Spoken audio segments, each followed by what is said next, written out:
in the schools to young minds is flawed, isn't it? And these young minds, the future citizens, will decide the course of our nation. Isn't there a need on course correction of the history taught in schools? Absolutely correct. In fact, our government has tried to do that. The problem is, you call 5 scholars, sit down and say, okay, history book has to be written. To find unanimity in scholars is not easy.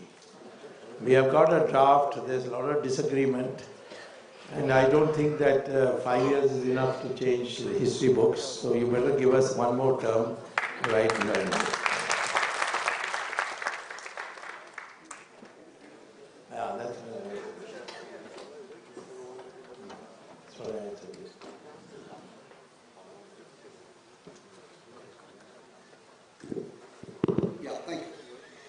Is triple talaq rule is the first step towards uniform civil code. This is Mr. Sanjay Singh. Yes. Yes, I know. It has just been passed in Lok Sabha because we have majority. Now it's coming to Rajya Sabha. Well, we'll have to do a little tigram, but we'll get it passed there also. And this is the first step. The next step is halala, which is a terrible concept. I don't know whether you people know about it. Please find out. I don't think it's humanly wise to even think about such things, but it's somehow been a practice. Then after that, inheritance system. We have all these reforms we have brought into the Hindu community from 1954. The Hindu Code Bill was that. The Hindus didn't protest. But I don't understand why anybody should protest. And we have to ensure that men and women get equal opportunity under the law. And so this is the first step. And then after that, many more steps will be taken to see that men in every religion have the same rights as women. Yeah. What steps need to be taken to make Indian agriculture to be a vibrant economic activity for ensuring prosperity at village levels? This is Mr. Ravindra Karpanis. All you have to do is to empower agriculturists to export their goods. That means you give them the infrastructure for that. You must create small airports in every place so that freight can be taken to the next nearest port from which the ships can take it. You must create cold storages. You must have packaging industries. We produce the best flowers in the world, but we don't get anything for it. Whereas Amsterdam produces inferior flowers compared to us, but they are the world marketeers of marketing experts of flowers. So India has all that, but you want the farmers to prosper, they must get a high price. That cannot be done by the government by subsidizing. That is not a workable proposition. Enable farmers to become exporters. Nowadays you can be an exporter through the internet, teach them how. We have seen already in Green Revolution, we taught them a simple fact about how to combine nitrogen, phosphate and sulfuric acid together, and how to put the seeds, how to put the water, and you got a Green Revolution. Our people can learn very fast if you make the opportunities available, but make the farmer stand on his own feet, because he's producing the produce at such cheap rates. And then of course you must also fight in the WTO to prevent these countries from putting a bar or a high tariff, and fight for it like Trump is fighting for his country. You should also learn to fight to see that the farmer becomes an exporter. That's the only way the farmer's life can improve. There is a question questions from Mr. Madhusudan Arki. How much should India have GFT and how to adhere it? That is one. How much is the ideal reserve required by RBI? And is farmer debt waiver a solution? These are 3 questions. Well, farmer debt waiver, I mean, who gets the loan? I would say that most, 40% of our farmers are tenant farmers. and the land doesn't belong to them. The land belongs to somebody living in the city. And he has allowed these people on hire. He's treating them as landless laborers. And so when you waive a loan, you are not necessarily benefiting only farmers. You are benefiting people who are sitting in cities and enjoying the fruits of the farming community. Only way to benefit the farmer, as I told you, is enable him to export his products, either to any part of India or any part of the world. Assist him in that, give the infrastructure for that, you will have an agricultural revolution in no time. RBI, how much resources? As much reserves, as much as a good Reserve Bank governor thinks is appropriate, and not the present governor. But I think it's wrong to take the surpluses of the Reserve Bank and use it for finance ministry budgeting.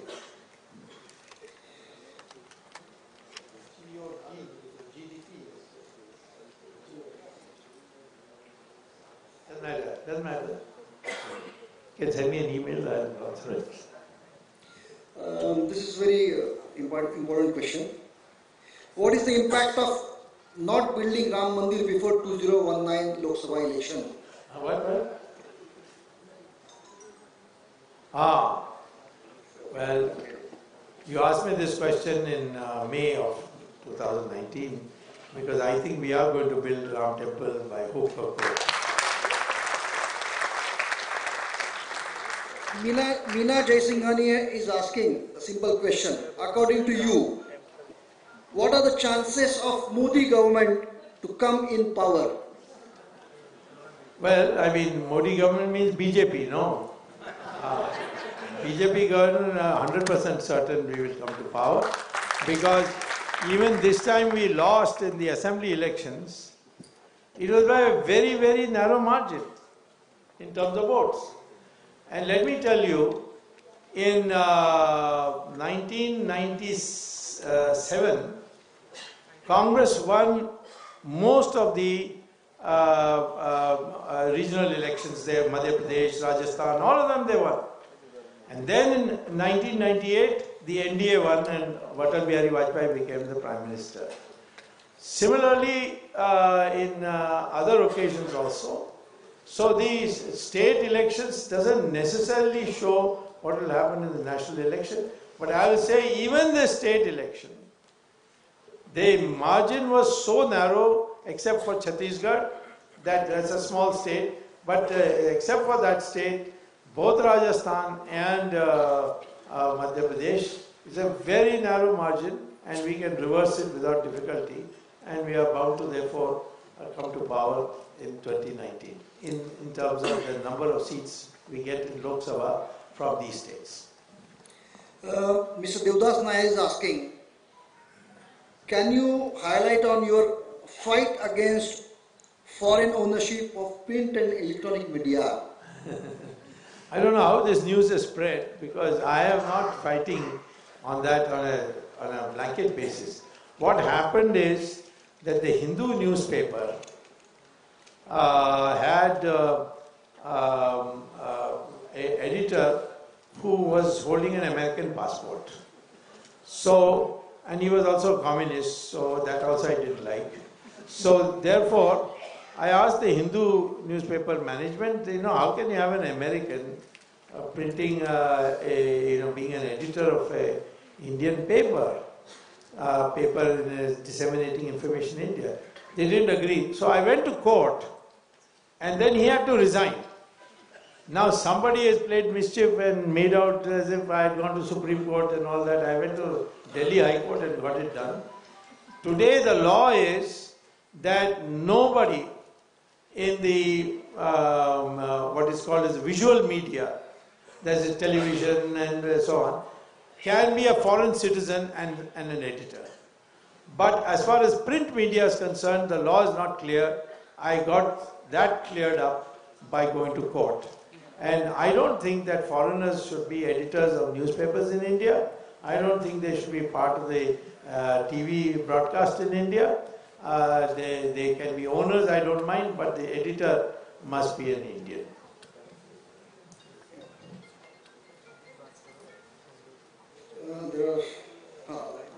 Mr. Mahendra Rajapaksa in Sri Lanka, he is consistently anti-India.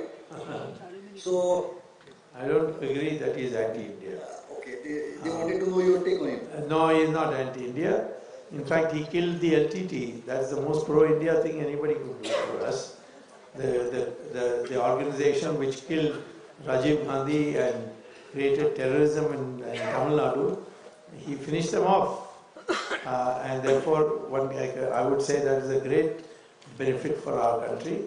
He is a bit of a nationalist, and but there is nothing that India has wanted which he has said, no, I will not give to you. That Humantata port, which is often quoted, India was offered that first. Manmohan Singh wanted to do it, but Karunanidhi said, no, you cannot do it, because Karunanidhi was pro-LTT, and therefore he didn't allow India to build that Humantata port. And the Chinese immediately came and said, why you want a loan from India? We will give you a grant and we will build it for you. And yet people are going on saying that he has given China Humantata port. It was offered to us first.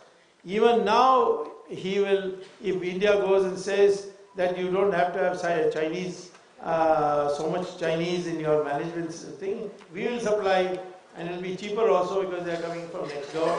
He will be happy to do it, but of course he's only in the next election he is going to win and come back as Prime Minister. And at that time, you can, if the government of India is not able to do it, they can ask me, I will go and get it done. This is a very interesting question, sir. Asked by Mr. Manoj Patil. National Herald case. Yeah. Will the result come before 2019? Well, I am the complainant. I have given all the evidence. Now my cross-examination will take place on January 11th and should be over by January 30th. And then after that, I will lead some evidence, some other witnesses necessary. Then there will be arguments on framing of charges. And that once that is done, everything is on documents. It has been proved, the High Court has upheld all my allegations. And I would think that definitely in the middle of April, you should see Sonia Gandhi in jail. Let me also say there is no doubt in my mind that neither Sonia Gandhi nor Rahul Gandhi can ever become Prime Ministers of India. Why? I'll tell you why also. Rahul Gandhi in 2004 took British citizenship, and I have got those papers.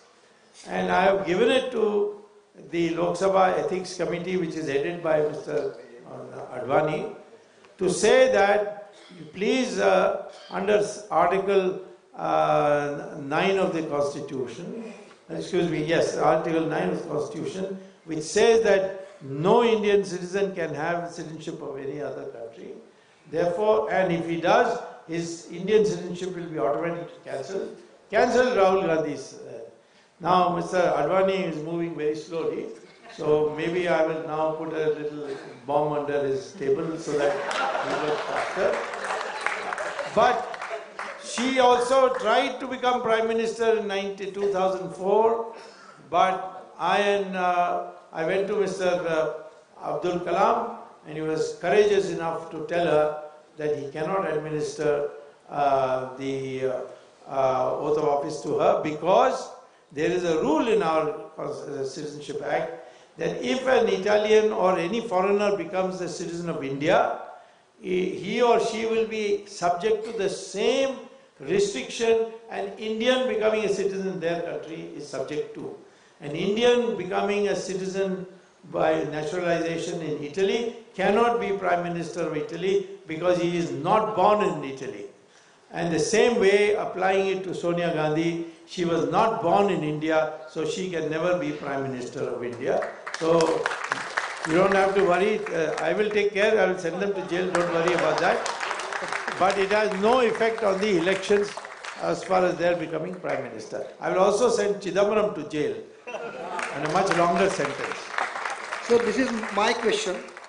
Sending these Gandhi family members, Ms. Sonia and Rahul, in jail, would that help them as a sympathy wave in the election? That is your fault, not my fault. I will do my duty and send them to jail. You want to have sympathy for them, then you have your sympathy. I don't care. Congress seems to be setting the narrative where BJP is trying to desperately respond. Congress is able to get away with lies and BJP struggles. Despite of so many things in your favor, you struggle. Where is BJP failing? I don't struggle, but it is Amit Shah who has to select the party spokesman. Please ask him. Why doesn't he ask me to answer them? I'll answer them quite fully and completely. This is the last question. I mean, there are so many.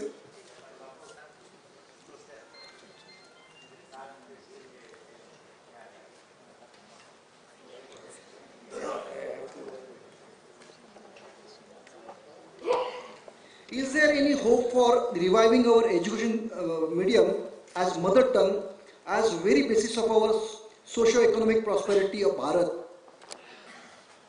Mother tongue should be encouraged at all levels, but I want every language for technical subjects to use as many Sanskrit words as possible.